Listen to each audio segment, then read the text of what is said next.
계속 이렇게 가동률이 계속 이제 20%에서 30%를 이제 왔다 갔다 하면서 이제 움직여지고 있습니다. 자, 근데 만약에 내가 아무것도 안 하고 있어요. 아무것도 안 하고 있는데 100%에 계속 가 있습니다. 그리고 컴퓨터가 계속 느려요. 이거 100% 하느라고 아무것도 안 되고 있어요. 컴퓨터 이상이 생긴 게 맞죠? 네. 높은 확률로 뭔가 바이러스에 감염돼 있을 확률이 커요. 네. 요새 좀 유행하는 바이러스가 뭐가 있냐면요. 비트코인 채굴하는 거. 네. 그러니까 바이러스를 배포한 원작자가 다른 사람들한테 바이러스를 유포를 합니다. 그럼 바이러스에 걸린 컴퓨터가 모르는 사이에 코인 채굴을 해서 바이러스 만든 사람한테 계속 보내는 거예요. 그럼 나는 이제 컴퓨터 켜서 난 열심히 뭔가 하고 있는데 쓰지도 않고 있는데 전기세를 먹으면서 이제 코인 채굴을 하고 있는 거죠. 뭐 그런 바이러스가 요즘 유행입니다. 그래서 CPU 사용률과 메모리 사용률을 평소에도 좀 체크를 해 놓으셨다가 평소랑 다르게 얘가 좀 많이 좀 높게 치고 있다 그러면은 컴퓨터에 좀 이상이 있는지를 점검해 보실 필요가 있는 거죠. 메모리 사용량도 마찬가지입니다. 메모리 사용량이라고 하는 거는 책상 위에다가 책을 여러 개 깔아놓은 거라고 했잖아요.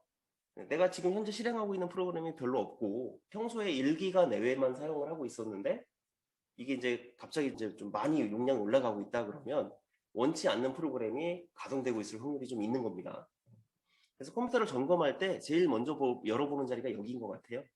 그래서 CPU와 메모리의 현재 가동률을 보고 관리가 좀 어느 정도 돼 있는지 아니면 정말 중구난방으로 프로그램이 가득 설치가 돼 있어서 시스템의 원래 성능을 제대로 발휘를 못하고 있는지 이것들을 이제 먼저 점검을 합니다.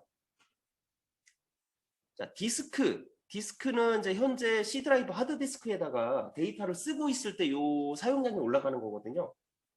뭔가를 다운로드 받거나 파일을 복사하거나 할 때 요 사용량이 올라가겠죠. 지금은 하고 있는 게 없기 때문에 0%로 되어 있습니다.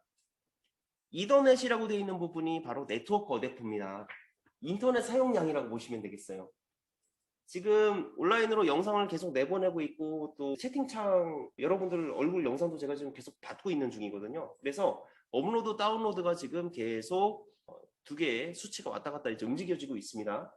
S가 샌드고 R이 리시버겠죠. 그래서 보내고 받기 하는 용량이 지금 계속 실시간으로 체크가 되고 있습니다. GPU라고 하는 부분은 그래픽 카드예요. 그래서 그래픽 프로세싱 유닛인데 우리 이제 3D 게임 카드 있죠? 이런 것들이 사용 중일 때 여기에 있는 이제 사용량들이 나타나지게 됩니다. 그래서 하드웨어를 관리를 할 때 이렇게 사용량 관리도 해야 되고 열 관리도 좀 해야 돼요.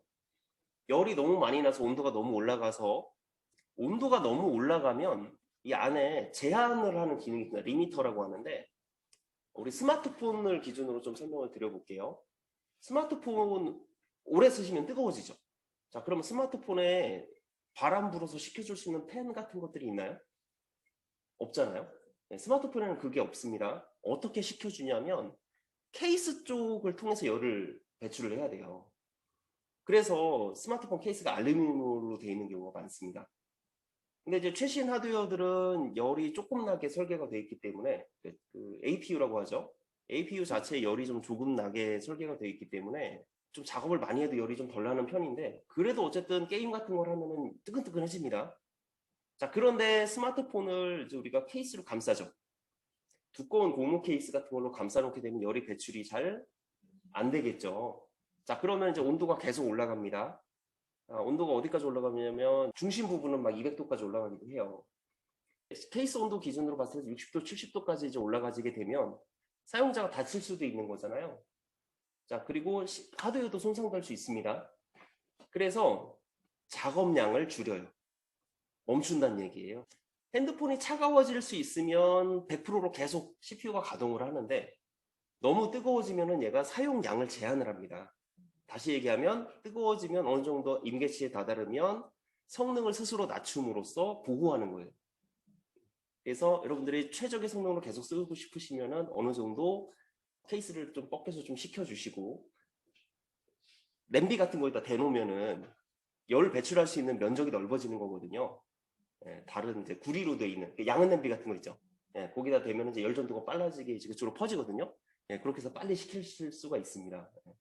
그래서 작업량이 좀 많은 걸 할 때는 그렇게 우리 노트북 같은 것도 노트북 쿨러라고 따로 팔잖아요. 팬 달려가지고 바닥에서 바람 불어주는 거 그렇게 열 관리가 필요해요. 요즘에 최신 컴퓨터 본체 같은 것들은요 팬이 많이 달려 있습니다. 아마 9개, 10개씩 달아요. 예, 그래서 바람 소리가 엄청나게 크게 나오는 그런 것들도 있어요. 주변에 누가 게임 좀 한다, 컴퓨터 좀 비싼 거 좀 쓴다 그러면은 거기 달려있는 그 팬을 한번 보세요. 팬이 엄청나게 많이 달려 있습니다. 성능 부분에서 이제 그런 것들을 보실 수가 있고요. 시작 프로그램 관리하는 게 여기도 있죠. 작업 관리자에서 현재 실행되고 있는 프로그램이나 이런 것들을 보실 수가 있습니다. 자, 교재 아래쪽으로 좀 내려가 보시면 실행 방법, 작업 관리자를 실행하는 방법들이 이제 여러 개가 설명이 되어 있는데 여기서는 이 방법하고요. 시작 버튼의 작업 관리자, 그 다음에 작업 표시를 우클릭해서 작업 표시 관리자 들어가는 거, 이 정도를 알고 계시면 되겠습니다. 자, 프로세스 탭에서 응답하지 않는 프로그램이나 실행 중지를 원하는 프로그램을 작업 끝내기를 이용하여 직접 종료할 수가 있습니다. 작업 관리 창에 현재 실행되고 있는 앱들이 있는데 예를 들어서 이런 프로그램 제가 지금 안 쓰고 싶거든요. 메모장이 하나 떠 있는데 얘를 좀 안 쓰고 싶습니다. 메모장을 클릭하고 작업 끝내기를 누르시게 되면 메모장이 종료가 됐어요. 이런 식으로 강제로 떠 있는 프로그램을 여기서 종료하실 수도 있어요. 악성 프로그램 중에 우리가 뭐 악성 코드라고 부르기도 하고 이제 원치 않는 이제 나쁜 프로그램들이 있습니다. 광고창을 자꾸 띄우는 그런 것들. 마우스로 클릭해도 화면이 안 보이기도 하고요. 어떻게든 그쪽으로 못 들어갈 때가 있어요. 그럴 때 작업관리자에서 강제로 그 프로세스를 종료해 주실 수가 있습니다. 그렇게 해서 뭔가 악순환이 돌아가는 걸 막으셔야 돼요. 자, 성능 탭에서 CPU, 메모리, 디스크, 이더넷의 성능을 모니터링 할 수 있었죠. 자, 앱 기록 탭에서 앱의 리소스 사용량, CPU나 시간, 네트워크, 업데이트 정보 등을 확인할 수가 있었습니다. 작업 관리자 창에서 할 수 있는 작업으로 옳지 않은 것은 작업 끝내기 할 수 있고요. CPU, 메모리 사용 현황 알 수 있고 사용자 CPU, 메모리, 디스크의 사용 정보를 알 수 있죠. 자, 실행 중인 응용 프로그램의 실행 순서를 변경할 수 있다. 이런 건 없죠. 응용 프로그램이 여러 개 실행되어 있으면 이제 멀티태스킹, 동시에 여러 개가 실행되는 것처럼 보이는 겁니다. 기본적으로 CPU는 한 번에 하나의 작업만 처리하는데 우리 CPU는 1초에 거의 30억 번 정도 계산을 할 수 있거든요. 그래서 그 시간을 나눠서 양쪽으로 실행하면 우리 눈에는 동시에 실행되는 것처럼 보입니다. 그래서 응용 프로그램의 실행 순서를 바꾸실 수는 없어요. 우리 교재 30페이지 열어주시고요. 어제에 이어서 이 주기억 장치 부분입니다. 포인트 31번. 램에 대해서 설명을 잠깐 드렸었죠. 램은 랜덤 액세스 메모리라고 하는데 휘발성 메모리라고 했습니다. 그리고 주기억 장치의 다른 종류로 롬이라는 게 있습니다. 롬. 램과 롬이 이제 메모리 소자예요, 둘 다. 근데 램과 롬의 가장 큰 차이점은 뭐냐면 롬은 비휘발성 메모리입니다. 한번 데이터가 써지면 지워지지 않는 거예요. 자, 다시 정리합니다. 램은 휘발성. 전기가 들어가 있는 동안에는 가동이 잘 되지만 전원이 끊어지면 안에 있는 자료가 싹 날아가는 거예요. 그런데 롬이라고 하는 것은 전기가 끊어져도 날아가지 않습니다. 그대로 자료가 남아 있어요. 그게 이제 큰 차이점인데 롬도 이제 소자 자체가 나온 지는 되게 오래됐죠. 처음에 나왔던 롬은 마스크롬이라고 해서 한 번만 딱 쓰고 수정이 안 됐었어요. 맨 처음 개발됐던 롬이라고 하는 거는 제조 과정에서 찍어냅니다. 내용을. 사용자가 수정할 수 없어요. 그래서 이걸 롬이라고 했었어요. 리드 온리 메모리. 읽기만 할 수 있다. 쓸 수가 없다. 자, 그런데 시간이 좀 지나면서 이게 롬이 안에 있는 내용을 수정 못하니까 너무 불편한 거죠. 그래서 다른 소자를 계속 개발을 했습니다. 그래서 이제 롬이라고 하는 것을 사진을 조금 보여드리면 이렇게 생겼거든요. IC처럼 생겼어요. 요렇게 그냥 이제 반도체 우리 IC처럼 생겼는데 이게 일반 롬이에요. 처음에 개발될 때 이 상태로 이제 개발이 된 다음에 제품이 이제 판매가 되면 안에 있는 내용을 수정을 못 했었습니다. 자, 그런데 시간이 좀 지나서 이제 이걸 좀 수정을 해야 되겠다. 나중에 이제 이런 제품이 나왔어요. 구멍이 조금 동그랗게 뚫린 제품. 안에 칩이 이렇게 보이죠? 여기에다가 자외선을 쏘이면 내용이 초기화되는 거예요. 그러면 이제 여기다가 다시 좀 이제 기록을 할 수 있는 그런 제품이 나왔었다가 이것도 이제 불편한 거죠. 그래서 나중에는 그냥 일반 롬인데 마음대로 읽고 쓰고가 이제 됩니다.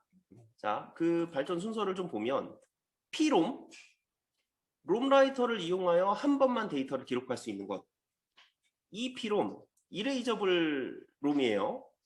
자외선을 이용하여 여러 번 데이터를 수정하거나 기록할 수 있는 것. 그 다음에 EEP롬, 이게 지금 현재 사용하는 롬입니다. 전기를 이용하여 여러 번 데이터를 읽고 쓰고 할 수 있는 롬입니다.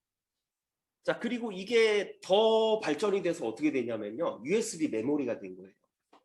USB 메모리는 안에 들어있는 소자가 이게 롬 소자거든요. 이 롬 소자에다가 파일을 저장을 하는 거예요, 우리가. 하드디스크에다 쓰듯이. USB 메모리도 나온 지 꽤 됐죠? 이게 처음에는 속도가 굉장히 느렸습니다. USB 메모리에다가 파일 복사하는 전송 속도가 한 1MB 1초에? 그거밖에 안 됐었어요. 굉장히 느렸었는데 지금은 또 USB 3.0 전용 메모리를 사용하시면 하드디스크보다 더 빨리 저장도 됩니다. 그리고 거기서 좀 더 발전한 게 바로 SSD라는 거예요. 네, SSD도 조금 이따 보여드릴 건데 하드디스크를 대체할 정도로 용량과 속도가 빨라졌습니다. 네, 그렇게 이제 발전이 됐어요. 그래서 이제 하여튼 롬이라고 하는 거는 반도체 소자에다가 데이터를 기록해 돼 있는 건데 기본적으로는 읽을 수만 있는 거, 리드 온리 메모리라고 표현하지만 지금 현 세대에 이르러서는 읽기 쓰기가 자유롭다 이런 얘기입니다. 펌웨어에 대해서 첫날 설명을 드렸는데 펌웨어는 하드디스크에 내장되어 있는 프로그램 같은 거라고 했죠. 하드웨어도 소프트웨어도 아닌 것이라고 했는데 그 펌웨어가 저장되는 곳이 바로 롬이에요. 롬 안에다가 펌웨어를 기록을 해놓는 겁니다. 그래서 하드웨어를 구동시킬 때마다 전원을 킬 때마다 이 롬에서부터 펌웨어를 읽어드려서 하드웨어를 가동을 시키는 거죠. 자, 펌웨어에 대한 설명이 또 나오죠. 자, 하드웨어, 소프트웨어의 중간적인 특성을 지닙니다. 그래서 다른 말로 미들웨어라고 해요. 자, 롬의 소프트웨어를 저장한 곳으로 하드웨어 교체 없이 소프트웨어 업그레이드만으로 시스템 성능을 높일 때도 사용이 됩니다. 이게 펌웨어 업데이트죠. 자, 여기 이렇게 컴퓨터의 구성 및 분류를 제가 조금 써봤습니다. 이제 지금까지 배웠던 것들을 한번 정리를 하는 거예요. 하드웨어는 이제 안에 중앙 처리 장치와 기억 장치가 있죠. 중앙 처리 장치는 안에 연산부, 제어부, 그리고 레지스터로 나눠진다고 했습니다. 각부 명칭을 요 뒤에다가 좀 한번 써보세요. 네, 펜으로 직접 이제 각부 명칭을 써보셔서 정리하시는 게 좋을 것 같습니다. 그리고 기억 장치는 주기억 장치 그리고 보조기억 장치로 나누어지는데 주기억 장치는 다시 롬과 램으로 분류가 됩니다. 롬이라고 하는 거는 리드 온리 메모리, 읽기만 하는 것인데 현 시대에 이르러서는 읽기 쓰기가 자유롭다. 메모리 소자인데 램은 랜덤 액세스 메모리라고 해서 여전히 휘발성 메모리입니다. 전원을 끄면 내용이 날아가요. 그래서 절전 모드로 우리가 들어가면 램의 내용이 유지되기도 하는데 컴퓨터가 전기를 계속 공급을 하는 중인 겁니다. 모르는 상태에서. PC를 기준으로 해서 절전 모드에 들어가면은 램의 자료가 유지가 되는데 전기 코드를 뽑아버리면 완전 날아갑니다. 저장을 자꾸 하셔야 되는 거예요. 저장을 자꾸 하시는 게 맞습니다. 램은 다시 SRAM과 DRAM으로 나눠지는데 SRAM은 비싸고 빠르다고 했죠? 굉장히 비쌉니다. DRAM은 비교적 큰 용량의 가격이 저렴한 편이어서 SRAM을 CPU 안에 들어가는 레지스터나 캐시 메모리 같은 것들로 사용을 하고요. DRAM은 우리 그냥 시스템의 메모리, 주기억 장치, 램으로서 이제 사용을 하는 거죠. 자, 그리고 이제 보조기억 장치가 있는데 보조기억 장치는 주기억 장치가 책상이라고 하면은 보조기억 장치는 가방 같은 거예요. 우리 책들을 이제 저장해 놓는 곳이 보조기억 장치입니다. 이 보조기억 장치는 데이터를 반영구적으로 저장할 수 있어서 여기 안에다 다운로드 받아서 이제 안에다 저장을 해놓게 됩니다. 디스켓, 하드디스크, 그리고 CD롬 같은 것들이 있어요. 자, CD롬을 보니까 여기도 롬이라는 말이 나오네요. 자, 우리 예전에 그 음반 판매하는 CD 파는 데에 가서 음악을 삽니다. 그러면 그 안에 노래가 한 12곡, 13곡 정도 들어있었죠. 거기 안에 있는 내용을 우리가 수정할 수 있나요? 노래를 지우고 다시 쓸 수 있어요? 없어요. 공장에서 제조되는 CD롬은요, 프레스로 팡팡 찍어내는 겁니다. 그리고 그 안에 있는 굴곡을 레이저가 읽어들여서 안에 있는 디지털 데이터 또는 아날로그 데이터들을 이제 재생해 주는 거라, 우리가 하드디스크에 파일 복사하듯이 복사해서 넣는 게 아니에요. 프레스로 정밀하게 찍어내는 거예요. 그래서 CD-롬입니다. 읽기만 할 수 있기 때문에 롬이에요. 그러면 CD 라이터, 우리 CD 굽는 거는 뭐예요? 그거는요, 다른 거예요. 그 리라이터블이라고 해서 그 레이저를 이용해서 열을 이제 비춰가지고 안에 있는 색깔을 바꾸는 겁니다. 네, 리라이터 같은 경우는 그래서 수명이 있어요. 시간이 좀 지나면 애가 맛이 갑니다. 그런데 집에 혹시 오래된 CD가 있으시면 지금 꺼내서 한번 또 들어보세요. 여전히 잘 들릴 거예요. 왜냐면 그건 실제 물리적으로 굴곡이 있는 거기 때문에. 사진으로 이따 또 보여드릴게요. 자, 그래서 하드디스크나 CD롬 뭐 이렇게 영구적으로 자료를 저장할 수 있는 것을 보조 기억 장치라고 합니다. 교재로 돌아가서 다음 페이지 볼게요. 자, 램과 롬의 특성을 좀 이해하면서 문제를 보시면 어렵게 느껴지는 용어지만 쉽게 구분해내실 수 있습니다. 자, 주기억 장치인 램에 대한 설명이에요. 자, 램은 랜덤 액세스 메모리, 휘발성 메모리, 이것만 잘 기억하시면 됩니다. 자료가 날아갑니다. 전기를 끊으면. 옳은 것은 무엇입니까? 자, 전원이 공급되지 않으면 내용이 지워지죠. 램은. 자, 시스템에 사용하는 바이오스, POST, 그러니까 포스트라고 하는데 이런 것들이 저장이 된다. 이건 롬에 저장되죠. 펌웨어가 저장되는 것은 롬입니다. 바이오스는 펌웨어를 얘기하는 거예요. 현재 사용 중인 응용 프로그램이나 데이터가 저장되어 있다. 그렇죠. 네, 그래서 3번이 정답입니다. 자, 주로 하드디스크에서 사용되는 기억장치이다. 하드디스크는 보조기억장치의 일종이죠. 주기억장치랑 관련이 없습니다. 네, 3번이 답이 되겠고요. 자, 컴퓨터에서 사용되는 기억장치에 관련하여 EP롬, Erasable Programmable ROM, 지웠다 쓸 수 있는 롬이죠. 자, EP롬은 아까 전에 자외선을 이용해서 지웠다 썼다 할 수 있는 거였고, 이 EP롬이 전기적인 신호로 지웠다 썼다 할 수 있는 거였어요. EP롬을 다른 말로 UV EP롬이라고 부르기도 했었습니다. 옳은 것은 무엇입니까? 2번이죠. 자외선을 이용하여 기록된 내용을 수정하는 것. 자, 1번은 EEP롬, 3번은 한 번만 지웠다 쓸 수 있는 건 P롬이죠. 제조 과정에서 한 번 써놓으면 수정할 수 없는 건 마스크롬이라고 했었습니다. 네, 이렇게 구분이 됐고요. 자, 또 3번. 자, 롬에 기록되어 하드웨어를 제어하며 하드웨어의 성능을 향상해 업그레이드도 할 수 있는 것. 예, 펌웨어죠. 그래서 펌웨어는 펌웨어 업데이트라는 말을 좀 기억을 해두셨으면 좋겠어요. 우리가 내비게이션 업그레이드 할 때 지도 업그레이드 하는 게 있고 펌웨어 업데이트 하는 게 있거든요. 지도 업그레이드는 그냥 도로 내용만 더 추가되는 건데 펌웨어 업데이트를 한번 하시고 나면은 시스템 구조가 조금 다 전체로 바뀌기도 합니다. 스마트폰 업데이트 할 때도 보면 스마트폰이 간단하게 이제 보안 패치만 쭉 되다가 한 번씩 크게 업데이트가 될 때가 있거든요. 스마트폰 같은 경우는 이제 안드로이드 버전을 기준으로 해가지고 제조사에서 크게 2번 업데이트 해주게 돼 있어요.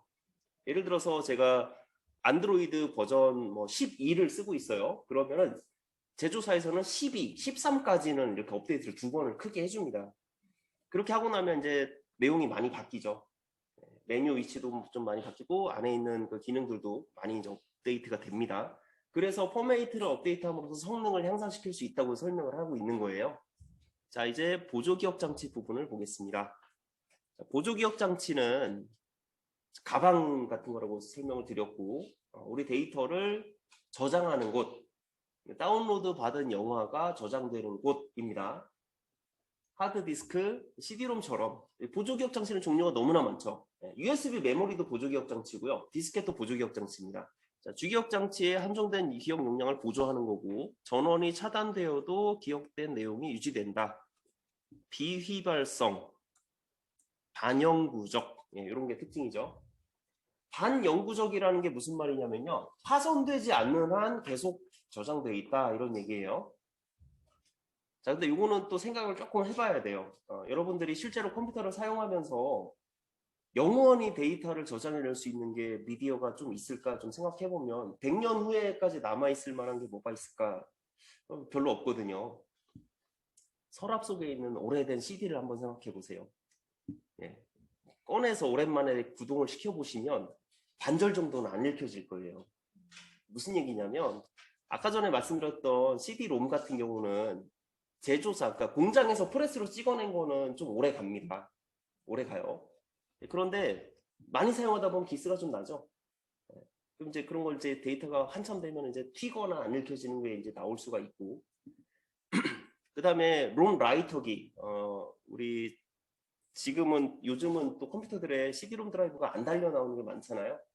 예전에 이제 롬 라이터기로 이제 구워놨던 CD들을 지금 읽어보시면 시간이 오래되면 그게 좀 변질되거든요. 저도 이제 10년, 20년 된 CD들을 아직 안 버리고 갖고 있는 게 있는데 많이들 안 읽어집니다. 변색돼요. 그런 게 좀 있고 디스켓도 마찬가지입니다. 자기적인 특성으로 그 안에다 자료를 저장해 놓은 거기 때문에 오랫동안 저장하기가 어려워요. 하드디스크도 마찬가지입니다. USB도 이제 마찬가지죠. 자, 그럼 어떻게 하면 자료를 오래 보관할 수 있을까 좀 생각을 해보면 제가 지금 추천드릴 수 있는 방법은 클라우드인 것 같아요. 클라우드. 네이버 클라우드에 만약에 여러분들이 자료를 저장해놨다 그러면 그 자료는 물리적으로 적어도 2군데 이상 나눠져서 복제돼서 저장이 됩니다. 사용자의 데이터를 잊어버리면 회사로서는 이미지 타격이 있겠죠. 그래서 자, 유튜브에 제가 영상을 올려요.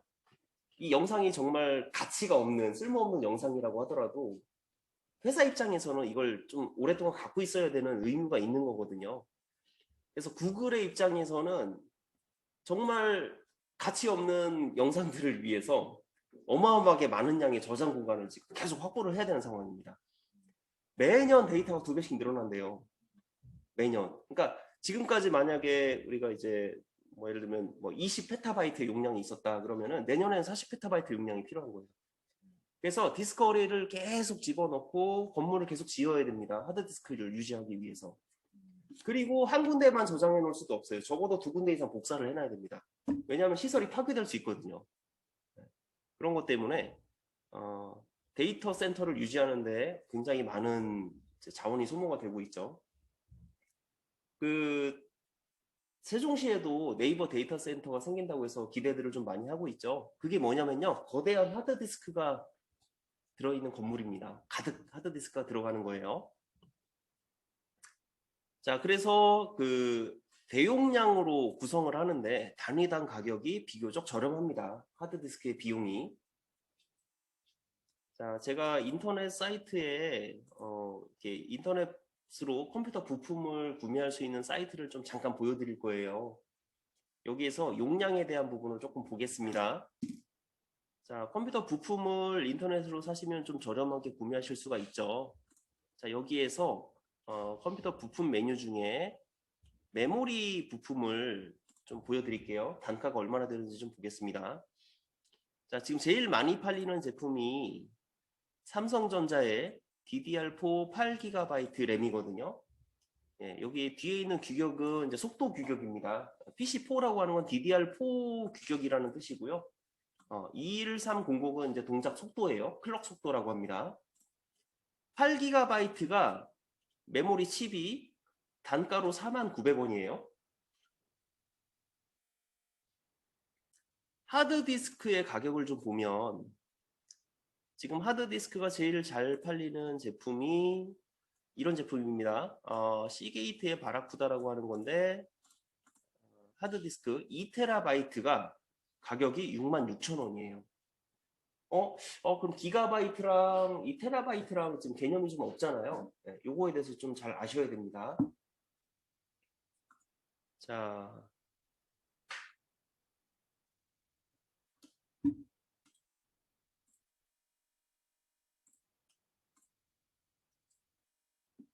일단 여기 보시면 속도에 대한 부분으로 좀 분류를 좀 해놨습니다. CPU 안에 들어있는 레지스터가 속도가 가장 빠른 SRAM이라고 했죠? 자, 그리고 CPU의 이제 끄트머리에 달려있는 캐시 메모리. 이 캐시 메모리는 D램과 CPU 사이의 속도 차이가 또 엄청나게 많이 나거든요. 그 사이에 간극을 메꿔주기 위해서 캐시 메모리를 사용을 합니다. 그래서 램과 CPU 사이의 속도 차를 좀 해결하기 위해서 사이에 있는 그 버퍼 공간을 캐시 메모리라고 하는 거예요. 자, 그 다음에 하드디스크가 속도가 굉장히 느린 편에 속합니다. 속도가 굉장히 느려서 비교적 느린 거죠. 그래도 데이터 전송 속도는 꽤 빠릅니다. 하드디스크랑 요 메모리들 사이에서 좀 요즘 이제 많이 사용하는 게 바로 SSD예요. 솔리드 스테이트 드라이브라고 하는데 하드디스크는 원판이 돌아가는 거거든요. 자, 디스크라고 하면 기본적으로 이렇게 원형 판이 계속 회전하는 걸 얘기합니다. CD롬도 컴팩트 디스크죠. 하드 디스크도 하여튼 디스크라고 하는 거는 원판이에요. 자, 그런데 SSD는 메모리 소자로 되어 있는 하드디스크를 대체할 수 있는 것입니다. 그래서 하드디스크보다 더 빨라요.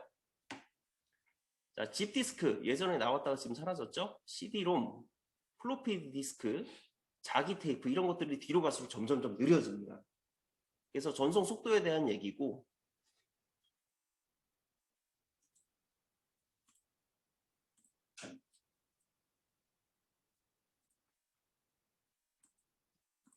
자, 이번에는 저장 공간에 대한 얘기를 좀 합니다.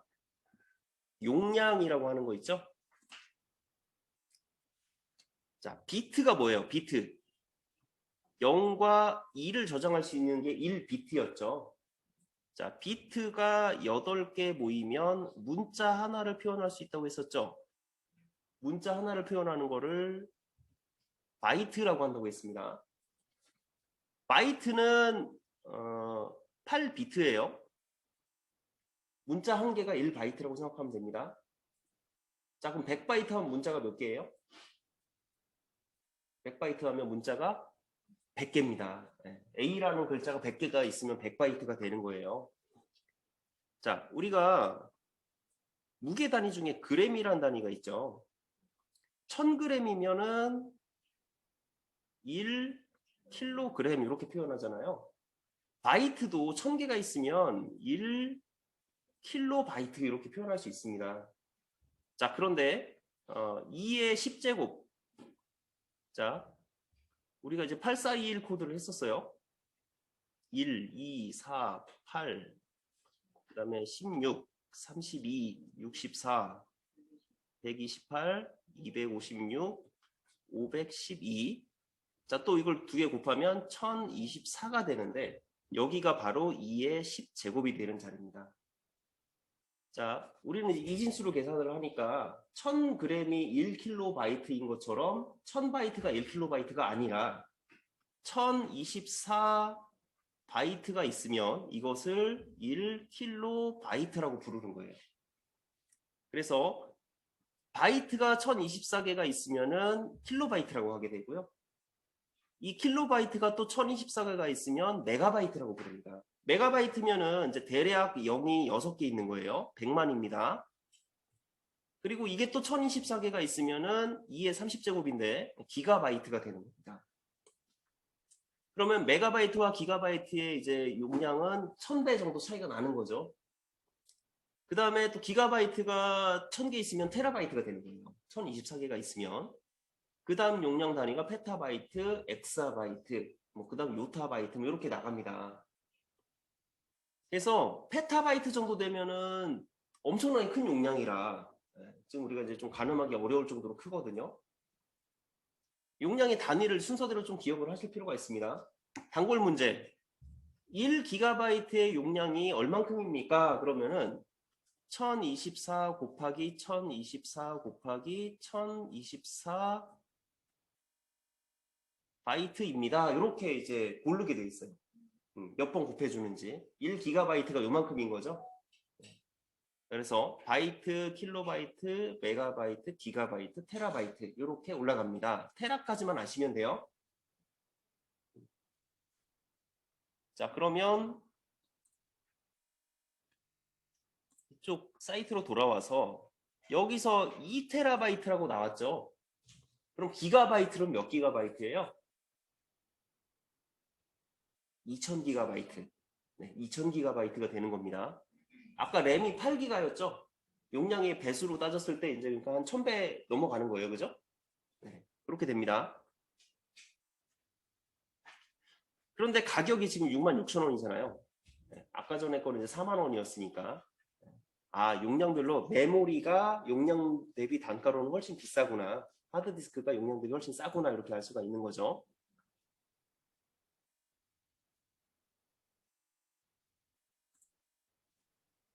대용량으로 구성되고 단위당 가격이 저렴합니다. 하드디스크가. 하드디스크가 가격이 이제 점점 많이 내려가서 우리가 많은 양의 자료를 하드디스크에다가 저장을 이제 계속해서 반영구적으로 보관을 하게 됩니다. 자, 그런데 하드디스크도 그 수명이 그렇게 길지 않습니다. 3년에서 5년 정도로 봐요. 그 후가 되면은 이제 소모품으로 이제 폐기를 하거나 이제 성능이 좀 저하가 되면 교체를 해야 되거든요. 자, 자기 디스크를 이용한 저장 장치입니다. 개인용 컴퓨터에서 보조기억 장치로 사용이 많이 되고요. 저렴한 가격에 대용량을 이용할 수 있습니다. 전력 소비가 크고 발열이 심합니다. 이제 왜 그러냐면요. 하드디스크는 뚜껑을 뜯어보면 이렇게 생겼거든요. 내부가 진공으로 되어 있습니다. 그 다음에 속도가 이 정도 돼요. 7200rpm. 분당 7200바퀴 돈다는 얘기거든요. 그러면 1초에 100바퀴 이상 도는 거예요. 엄청나게 빨리 돌아가죠. 그러니까 하드디스크를 구동 중에는 진동이 크고요. 소음이 크고 열이 발생합니다. 그러니까 수명이 길겠어요, 얘가? 수명이 짧을 수밖에 없습니다. 고장도 잘 나요.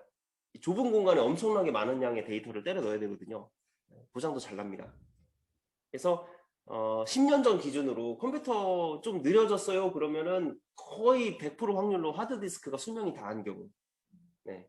그래서 하드디스크 교체하면 하드디스크 교체 비용 그때 당시로 한 10만 원에서 20만 원 정도. 그리고 또 포맷해야 되잖아요. 운영체제 재설치 비용 이래가지고 컴퓨터 한번 수리하는데 뭐 20만 원씩 그냥 훅훅 나갔었죠.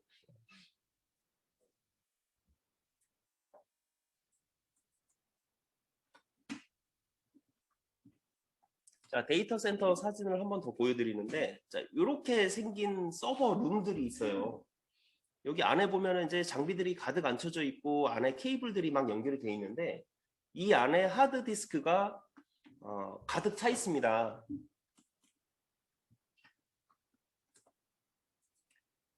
자, 이 앞에 있는 뚜껑을 보시면 이렇게 하드디스크를 넣었다 뺄다 할 수 있는 서랍이 있거든요.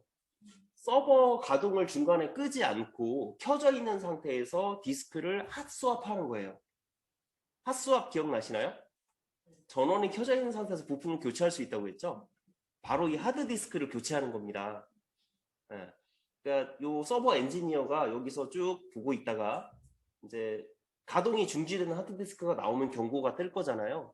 그러면 들어가서 새 하드디스크를 집어넣어서 교체를 해주는 거예요. 우리가 배터리 교체하듯이. 그리고 하드디스크는 적어도 2군데 이상 자료가 복사가 돼 있어야 되거든요. 그래야 하나가 고장나더라도 교체했을 때 다시 여기다 써놓을 수 있잖아요. 그래서 서버들은 자료를 2군데 이상 복사를 해놓게 되는데 이것을 미러링이라고 합니다. 미러, 거울, 네, 미러링 2군데 이상 복사해 놓는 것. 그래서 하드디스크를 교체하고 새로 여기다가 이제 원본 자료를 또 다시 이제 2개로 이제 사본을 또 만들어 놓는 거예요. 여러분 싸이월드 아시나요? 싸이월드 아시죠? 예. 제가 20년 전에 싸이월드를 했었는데 아직도 그 사진이 거기 있어요. 그때 당시에 분명히 제가 비공개로 해놨거든요. 회사가 넘어가면서 전부 다 공개로 바뀌었더라고요. 그래서 여러분들도 오랜만에 한번 들어가서 한번 확인해 보세요. 제 흑역사들이 거기에 공개가 되어 있습니다. 그러니까 각자 자기, 제 거 오지 마시고. 네. 그때 또 다시 숨겨놨는데 또 다시 오픈됐을 것 같아요. 이렇게 자료가 회사가 이관되고 이렇게 이제 데이터가 마이그레이션 되다 보면 이렇게 권한 같은 것들 설정이 그러니까 20년 전 시스템과 지금 시스템은 완전 다를 거잖아요. 그래서 그런 설정들이 막 바뀌어 있더라고요. 하드디스크는 이렇게 보시는 것처럼 서랍식으로 꺼내서 이렇게 교체하실 수도 있고 하나하나 트레이에서 빼서 이렇게 교체하기도 합니다. 이렇게 서랍식으로 빼서 교체하게 돼 있어요. 우리 집에 있는 데스크탑 PC는 그렇지 않죠. 데스크탑 PC는 백업이 그렇게 실시간으로 되어야 될 필요가 거의 없기 때문에 하드디스크는 보통 하나만 사용하고요. 고장나면 뚜껑을 뜯어야 되죠. 네, 사본이 없기 때문에 운영체제로 다시 설치를 해야 됩니다.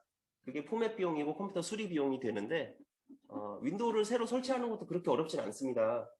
요새는 마이크로소프트 홈페이지 아니면 구글에다가 윈도우 다운로드라고 검색만 하시면 윈도우 설치 파일을 쉽게 구하실 수가 있고 새 하드디스크를 낀 다음에 USB 메모리 꽂고 부팅하시면 자동으로 이렇게 다운 버튼만 누르면 설치하실 수 있을 정도로 중학생들도 쉽게 컴퓨터를 직접 조립하고 자기 것들을 이제 만들어서 가지고 가곤 합니다. 너무 어렵게 생각하실 필요 없어요. 자, 하드디스크는 연결 방식에 따라 IB, EIB, 스카시, 레이드 방식으로 구분할 수 있는데 조금 이제 구분이 좀 애매합니다. 자, 충격에 약합니다. 안쪽에 계속 회전체가 돌아가고 있죠. 그리고 헤드가 그 왔다 갔다 하면서 데이터를 계속 읽고 쓰고 하고 있어요. 그래서 노트북 같은 경우는요, 우리가 들고 다니죠. 하드디스크가 가동 중에 들고 다니다가 내붙이면요, 하드디스크가 높은 확률로 고장이 납니다. 헤드가 그 디스크를 살짝 긁어버리면 기스가 쫙 난단 말이에요. 그러면은 하드디스크를 교체를 해야죠. 자, 최근에는 외장 하드디스크가 개발됐대요. 이거 너무 옛날 얘기인 것 같아요. 네.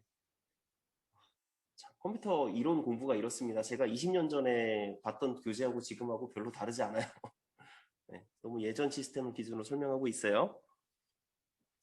최근에는 외장 SSD도 있습니다. SSD를 외장용 USB로 꽂아서 쓸 수 있게 이렇게 하고 있어요. 그리고 이제 메모리 반도체 소자로 되어 있기 때문에 충격에도 강하고 열도 안 나고 소음도 없습니다. 아주 편리하죠.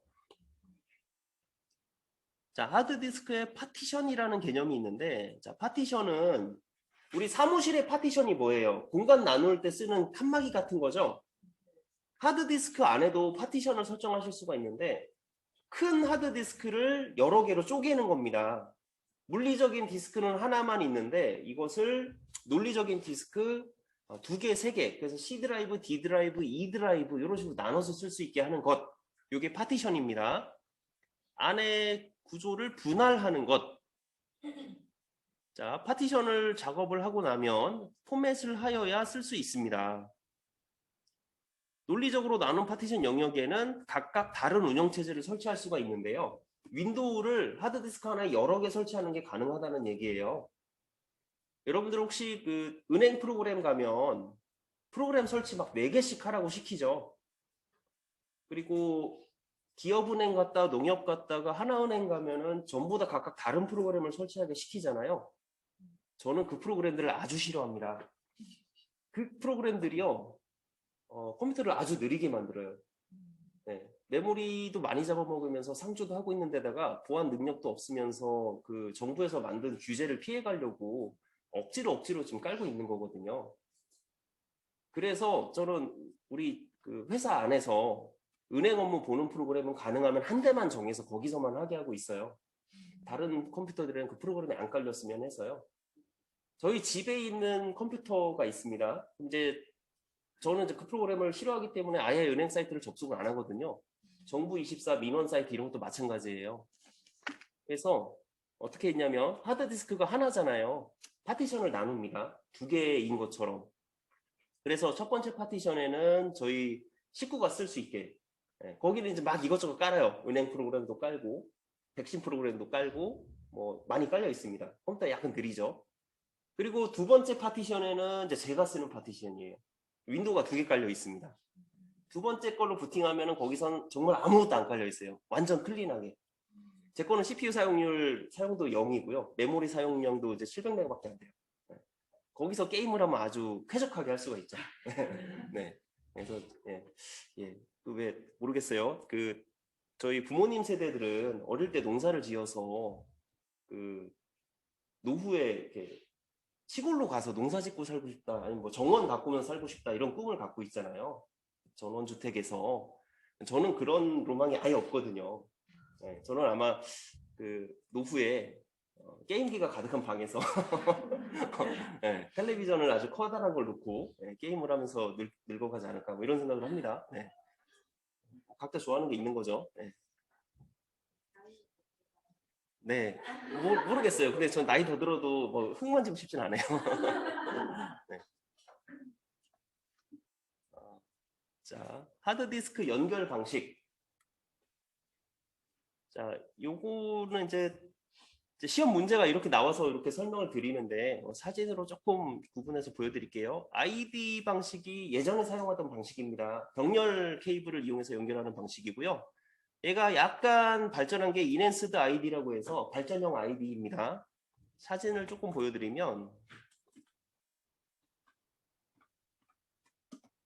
자, ID 이 케이블은 지금 보시는 것처럼 이렇게 생겼어요. 네. 하드디스크에서 이렇게 널쩍한 케이블을 이용해서 연결하는 방식이 IDE 방식인데 구형 방식이고요. 속도가 느립니다. 핀은 40핀. 그러니까 이 케이블 개수가 40줄짜리예요. 그 다음에 조금 있다가 나온 방식이 바로 EID라고 하는 방식인데 케이블 개수가 많아졌습니다. 80줄짜리예요.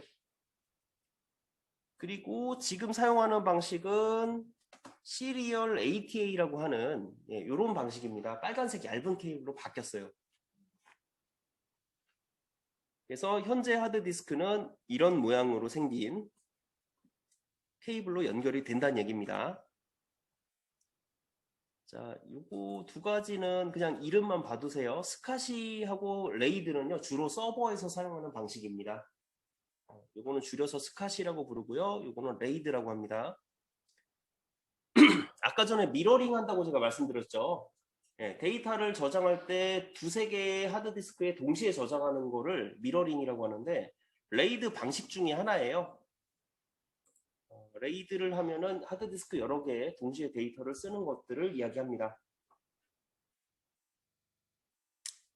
자, 레이드는 또 조금 자세히 들어가면 스트라이핑 그리고 미러링, 페리티 방식으로 나눠지는데 스트라이핑은 여러 개 하드디스크에 분산 저장하는 방식이거든요. 자, 데이터를 쓰는 속도가 초당 250MB라고 할게요. 자, 그럼 두 개의 하드디스크에 동시에 쓰면은 반절 속도로 데이터를 전부 다 쓸 수 있겠죠. 자, 오늘 제가 빽빽이를 해야 됩니다. A4용지 10장을 빽빽이를 해야 되는데 친구가 옆에서 한 명이 도와줘요. 시간이 줄죠. 100% 그러니까 반절로 주는 건 아니죠. 둘이 또 놀고 좀 장난도 해야 되고 하니까. 근데 한 70% 정도로 줄일 수 있죠. 실제로 레이드 스트라이핑 그 정도의 효율을 냅니다. 완벽하게 시간이 반절로 줄지는 않지만 반절에 가깝게 속도가 줄어요. 대신에 하나가 깨지면 다 깨집니다. 그런 위험함이 있어요. 미러링 방식은 같은 자료를 두 개의 하드디스크에 동일하게 기록하는 방식이에요. 그래서 디스크가 물리적으로 파손이 돼도 다른 디스크를 가지고 운영을 계속할 수 있는 것. 이게 미러링입니다. 그래서 중요한 자료들은 대부분 미러링을 해놔야 되고요. 회사에서 공유 폴더를 이렇게 써서 업무 자료들을 다 같이 이렇게 모아서 쓰시는 경우가 있어요. NAS라고 하는 장치가 있는데 네트워크 에이디드 스토리지. NAS라고 하는 장치에다가 업무 자료를 다 모아서 자료를 운영을 할 때 하드디스크가 깨지면은 회사가 없어지는 경우도 있습니다. 10년치 업무 자료가 없다고 해봐요. 당장 오늘부터 일이 안 되는 거예요. 그렇죠? 그 랜섬웨어라고 하는 게 있는데 랜섬, 인질 잡는 거. 컴퓨터 안에 들어있는 모든 문서 파일들을 암호화 시켜놓은 다음에 비트코인으로 500만 원 보내. 안 그러면은 이거 안 풀어줄 거야. 이런 거 있거든요. 그런 거 걸리면요. 업무 중지예요. 그냥. 그런 게 근데 그 컴퓨터 한 대에만 걸리는 게 아니고 네트워크를 타고 회사 네트워크 내 전체에 퍼져버립니다. 타고 옮겨가요. USB 타고 옮겨가고 네트워크 타고 옮겨가고. 그래서 그런 게 딱 보이면은 일단 제일 처음 해야 될 게 컴퓨터 다 끄고 랜선 다 뽑는 거예요. 더 이상의 이제 어떤 이제 번지는 걸 막기 위해서. 자, 그런 거를 방지하기 위해서 이렇게 암호화아니죠. 레이드에다가 미러링 같은 걸 시켜서 자료를 이렇게 따로 잘 보관을 하셔야 되는데 결함 호용 시스템이라고 합니다. 항상 파손되는 거를 이렇게 방어를 해야 돼요. 자, 마지막에 보여드린 빨간색 얇은 케이블이 바로 시리얼 ATA라고 하는 방식의 케이블입니다. 자, 지금 보편적으로 사용하는 케이블은 이 시리얼 ATA 케이블이고요. 직렬 방식이에요. 아까 전에 넓은 케이블은 병렬 방식이었는데 얘는 직렬 방식이고요. 하드디스크나 ODD, 옵티컬 디스크 드라이브, 그러니까 CD-롬 드라이브 같은 거 얘기합니다. DVD-롬 드라이브 이런 것들을 연결할 때 사용하는 케이블이고요. 시리얼 ATA 어댑터와 디바이스들은 직렬로 연결이 됩니다. 자, 그 다음에 SSD가 나오죠. 솔리드 스테이트 드라이브. 이거 아주 중요합니다. 하드디스크에 단점들이 있어요. 하드디스크는 열이 많이 나고 진동이 나오고 소음이 있고 고장도 잘 나요.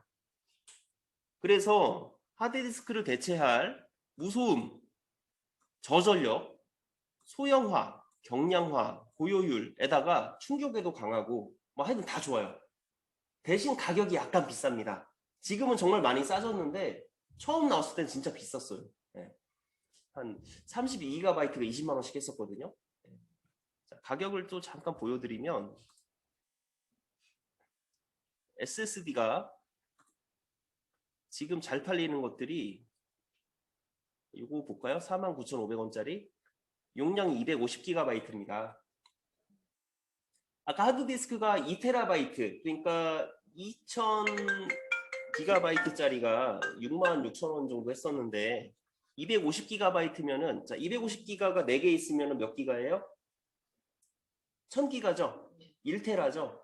예, 그러니까 요거에 한 8배 정도 용량되는 하드디스크가 66,000원이니까 가격이 어느 정도 비교가 되실 거예요. 얘가 어느 정도인지.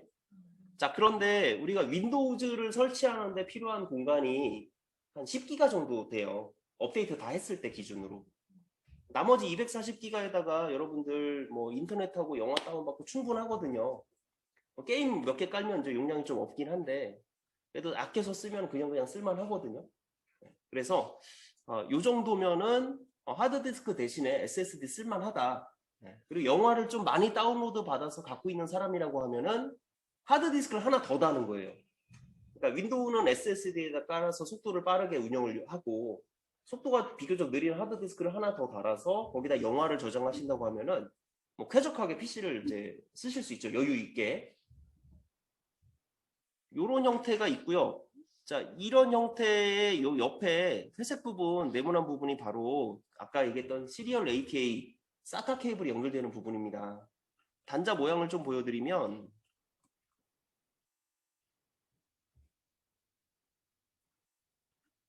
모양이 안 나오네.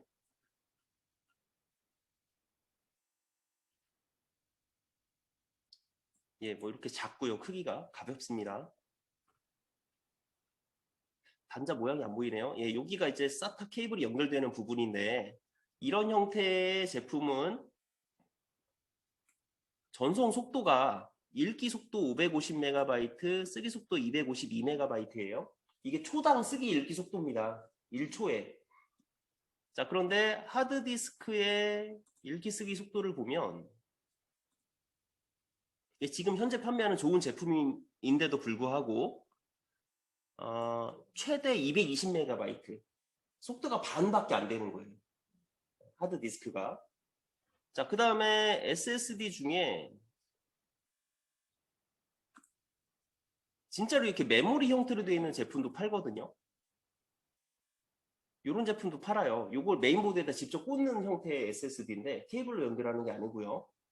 이런 것들은 읽기 쓰기 속도가 막 3000, 2000이 넘어갑니다. 하드디스크 속도 10배가 넘어가죠.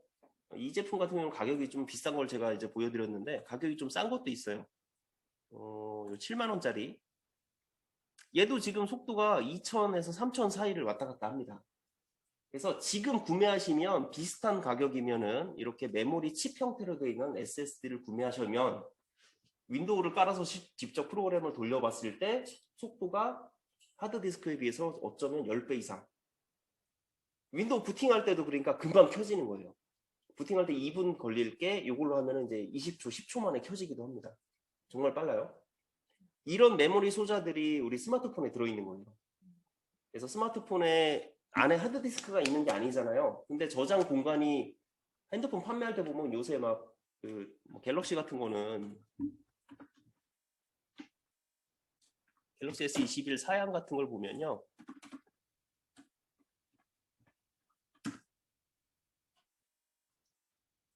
여기 보면 내장 메모리랑 램에 대한 얘기가 나오잖아요. 256GB 안에 내부에 있는 SSD에 해당하는 부분 SSD 부분이 256GB고 이 8기가는 뭐가 되겠어요? 그러면 주기억 장치, 램이 되는 겁니다. 그러니까 여기는 보조기억 장치 용량 250GB를 얘기하고요. 여기가 주기억 장치 8GB라는 뜻이에요.